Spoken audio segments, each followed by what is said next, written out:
Семејството на Теодора Ристовска Тетова, која во август 2022 година го загуби животот преминувајќи пешачки премин, реагира дека се уште не им е пристигнат одговорот од Апелационен суд Гостивар.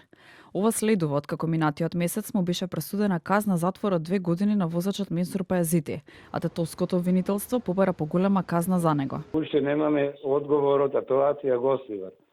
Со ова ни стават уште една болка над нашата болка. Имам уште едно прашање, зошто никој не ја испита јавната обвинителка Волца Елмази за нејзиното предумислување за уважување на казната. Упатувам апел дека од пресудата од Тетово немаме од апелација никаков одговор. Од Апелационен суд Гостивар за телевизија 24 вела дека предметот е примен во судот и во тек е жалбената постапка. Во Апелациониот суд Гостивар на одлучување по жалба е доставен предметот, примен на 12.5.2025 година, земене во работа кај судија известител и жалбената постапка е во тек. Менсур Пајазити во 2022 година нанесе смртни последици на 22 годишната Теодора Ристовска во Тетова. Апелација му е приначи првичната пресуда од 3,5 на 2 години.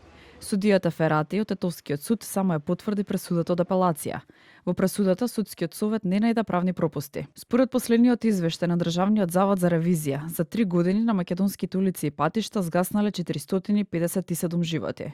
Во извештајот е наведено дека во период од 2020 до 2023 година се случиле над 30.000 сообраќајни несреќи. Половина од нив биле со потешки последици, а за 457 луѓе биле фатални.